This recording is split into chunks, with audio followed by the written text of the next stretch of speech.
তো বন্ধুরা দেখুন আস্তে আস্তে দেখুন এইখানে অল্প অল্প করে ছানা কাটতে শুরু হয়ে গেছে। এবার আমি সীতাভোগগুলো গরম তেলের মধ্যে দিয়ে দেবো। সীতাভোগগুলো সব চাশনি থেকে বার করে ছেঁকে নিয়ে তুলে রেখে দিয়েছিলাম। তো দেখতেই পাচ্ছেন কি সুন্দর এখানে ঝরঝরে ভাবে সীতাভোগগুলো হয়েছে। আর এখানে দেখুন সাজিয়েছি, কি সুন্দর লাগছে। নমস্কার বন্ধুরা, মঞ্জু ভিলেজ ফুডে অনেক অনেক স্বাগত। তো বন্ধুরা আপনাদের জন্য আমি আবার একটা রেসিপি নিয়ে চলে এসেছি। আজকের যে রেসিপিটার ফরমাইশ হয়ে গেছে সঙ্গীতার। তো বন্ধুরা এই গরমের ছুটিতে কি করবে বলছে, মা একটু বাড়িতে মিষ্টান বানান।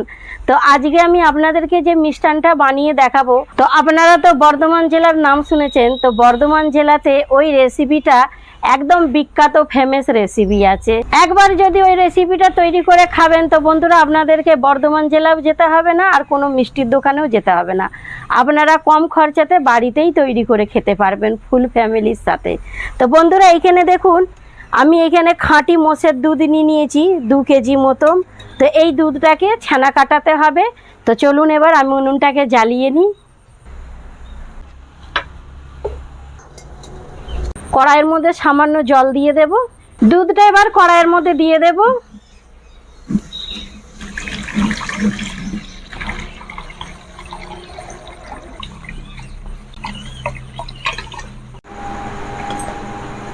এটাকে ফুটিয়ে নিয়ে আমি দেখুন নিচয় নাবিয়ে নিয়েছি। এবার এর মধ্যে ভিনিগার দিতে হবে। দেখুন এই চামচটার 3 চামচ মতো এখানে আমি ভিনিগার নিয়ে নিলাম। আপনারা ভিনিগারের জায়গায় লেবুর রসও দিতে পারেন, লেবুর রস দিয়েও ছানা কাটানো যায়।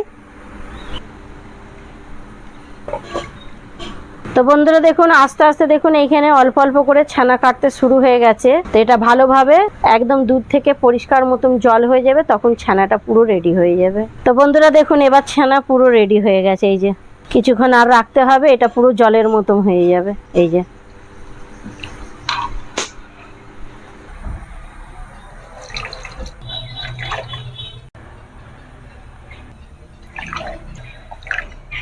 তো বন্ধুরা দেখুন ছানার জলটাকে আমি কিভাবে বার করে নিলাম। আবার দেখুন এই ছানাটাকে এর মধ্যেই দিয়ে দিলাম। তো বন্ধুরা ছানার মধ্যে আমি 1 বোতল মতন জল দিয়ে দিলাম ছানাটাকে ধোয়ার জন্য।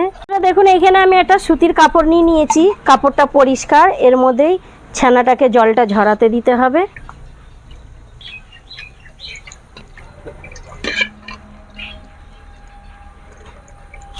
দেখুন কাপড়টা আমি ভালো করে বেঁধে নিলাম, আর এই ছাকনাটার মধ্যেই রেখে দিলাম। তো ছানাটাকে আমি বেঁধে রেখে দিয়েছিলাম 10 মিনিটের জন্য, হয়ে গেছে 10 মিনিট। এবার এটা একটা বাসনের মধ্যে ঢেলে নেব। তো বন্ধুরা এখান থেকে আমি অল্পটুকুন ছানা সরিয়ে নেব। এই যে দেখুন। তো বন্ধুরা এই হাতের চেটই করে ছানাটাকে খুব ভালো করে এইভাবে মেখে নিতে হবে। আর এর মধ্যে যেন ছানা একটা শক্ত ভাব না থাকে, একদম মিহি করে এটাকে চটকে নিতে হবে। এই যে দেখুন। তো বন্ধুরা এখানে আমি চালের আটা নিয়েছি, এটা গোবিন্দভোগের চালের আটা। যখন আপনারা সীতাভোগ বানাবেন এই গোবিন্দভোগের চালের আটা দিয়ে বানালে সীতাভোগটা খুবই সুন্দর হয় খেতে। তো এইখানে আমি দেখুন যতটা ছানা থাকবে ঠিক ওই হিসাব মতন আপনারা চালের আটা নিয়ে নেবেন। তো আমি এখানে যতটা ছানা আছে ততটা চালের গুঁড়ো নিয়েছি। তো এবার দিয়ে দেবো এর মধ্যে 20 গ্রাম মতন এখানে আমি অ্যারারুট নিয়েছি, দিয়ে দেবো।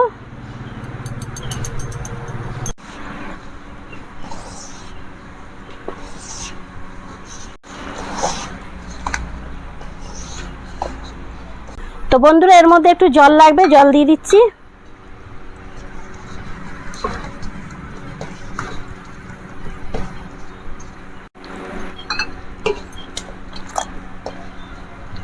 তো এটাকে খুব বেশি পাতলাও করিনি, খুব বেশি টাইটও করিনি। এই যে দেখুন, বুঝতেই পারলেন, ঠিক এইভাবে মাখাতে হবে।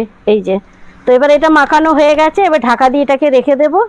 এই ছানাটাকেও দেখুন আমি কিছুটা সামান্য ময়দা নিয়ে এটাকেও মাখিয়ে রেখে দেব।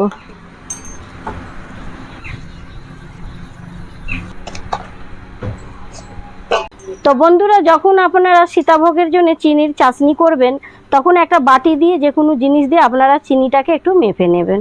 1 বাটি আমি চিনি দিয়ে দিলাম, এখানে হাফ বাটি মতো আরও নিয়েছি, দিয়ে দেব। এই বাটিটাই করে জলও মেপে দিয়ে দেব।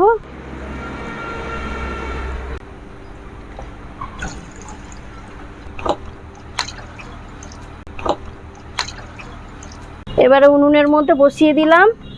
চাশনিটাকে পরিষ্কার করার জন্য এখানে কিছুটা আমি কাঁচা দুধ নিয়ে নিয়েছি, সামান্য জল দিয়ে দেব।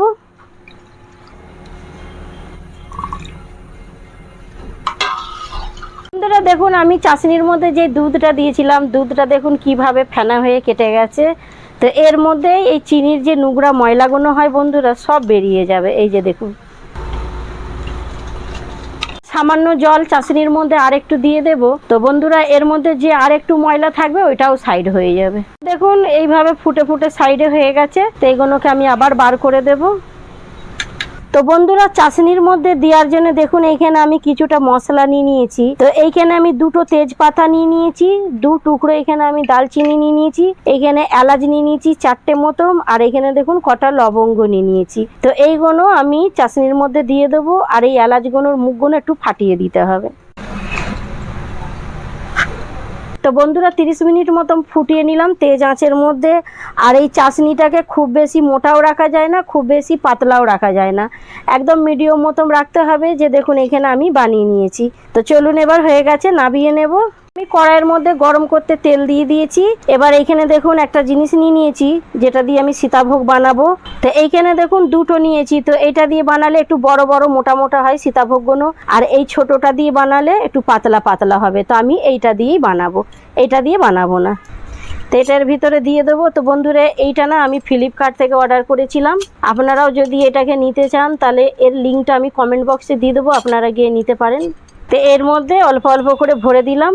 এটাকে আপনি হাত দিয়েও দিতে পারেন, কিন্তু হাত দিয়ে দিলে ঠিক লাগবে না, ছানার যে ঘি ভাবটা হাত পিছলাবে, তার জন্য আমি চামচে করে ভরলাম। এইটাকে এবার ভরে দেব।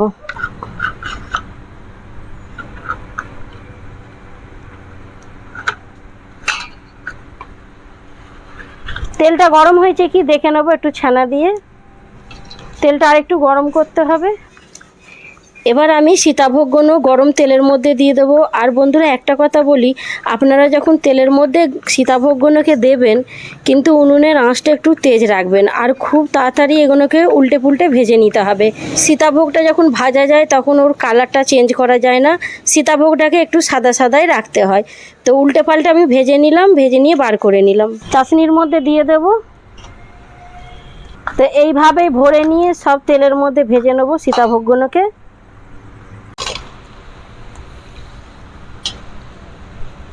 তেল থেকে ছানার পর রসের মধ্যে দিয়ে দিলাম। আপনারা চাইলে এটা একটা বাসনের মধ্যে আলাদা রেখে দিতে পারেন, একসাথেই রসের মধ্যে দিতে পারেন। তো আমি তো এখনই ডাইরেক্ট দিয়ে দিলাম। তো সব সীতাভোগগুলো এইভাবেই ভেজে নেব। বন্ধুরা আমি সব সীতাভোগগুলোকে ভেজে নিয়েছি। আর আপনারা যখন চাশনির মধ্যে ছাড়বেন তো সীতাভোগটাকে ঠিক এইভাবে একটু হাতে নিয়ে দেখে নেবেন, এই যে একটু কুরকুর মতো আওয়াজ হবে, তাহলেই গিয়ে আপনারা চাশনির মধ্যে দেবেন। তো বন্ধুরা এই যে আমি ছোট ছোট করে লাচি কেটে নিলাম ছোট মিষ্টিগুলো সীতাভোগের মধ্যে দেওয়ার জন্য। তো বন্ধুরা মিষ্টিগুলো যখন তেলের মধ্যে দেবেন তেলের গরমটা একটু হালকা হতে হবে। তো হালকা গরম আছে, দিয়ে দেব। বন্ধুরা এই ছোট ছোট মিষ্টিগুলো যে দিলাম তেলের মধ্যে, তো তেলটা খুবই হালকা গরম আছে। তো বন্ধুরা কিছুটা টাইম নিয়ে এগুলোকে দেখুন ঠিক এইভাবে ভেজে নিয়েছি, হয়ে গেছে। এবার বার করে নেব।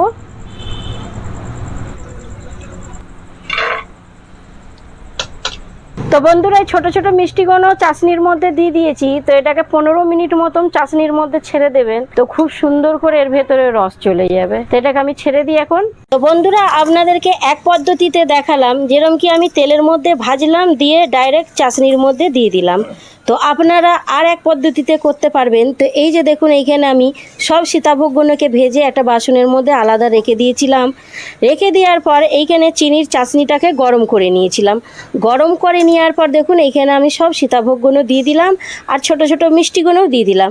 তো বন্ধুরা আপনারা চাইলে এই পদ্ধতিটাওতেও বানাতে পারেন। তো আমি এটাকে এইভাবে যে দিলাম, তো এইভাবে বানালে কি হবে, এটাকে আপনাকে 2-2.5 ঘন্টা মতন 3 ঘন্টা মতন এটাকে ঢাকা দিয়ে রেখে দিতে হবে।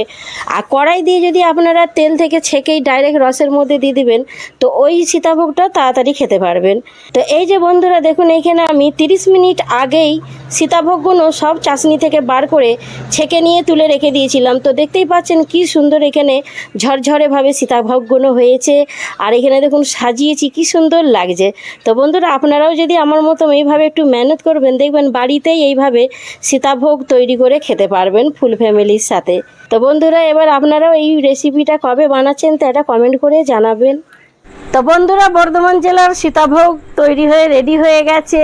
তো বন্ধুরা জানেন এই মিষ্টানটা আমার ছোটবেলা দিয়ে ভীষণ প্রিয়, আর এখন আমাদের বাড়ির ছেলে মেয়ে সঙ্গীতার সবাইকার প্রিয় হয়ে গেছে। তো বন্ধুরা, এই রেসিপিটা আমাদের রান্নাঘরে এই উপকরণগুলো পাওয়া যায়, যে রান্না করলে একটু মেহনত করলে আপনারাও আপনাদের বাড়ির সদস্যর সাথে বসে খেতে পারবেন। তো বন্ধুরা, আমার এই রেসিপিটা যদি আপনাদের ভালো লেগে থাকে তো ভিডিওটাকে লাইক শেয়ার কমেন্ট করে দেবেন। চ্যানেলে যদি নতুন হয় বন্ধুরা তো সাবস্ক্রাইবও করে নেবেন। এরকমই কিছু আমি নতুন নতুন ধরনের রেসিপির ভিডিও আপনাদের কাছে পাঠাতে থাকবো। আর আমার মেয়ে দেখুন কখন দিয়ে প্লেট আর চামচ নিয়ে বসে আছে, বলছে মা দাও খেতে, আর ও থাকতে পারছে না, তাই তো সঙ্গীতা? আচ্ছা, যা খেতে লাগে না, হেভি লাগে খেতে, মনে হচ্ছে ভাত। বল সঙ্গীতা?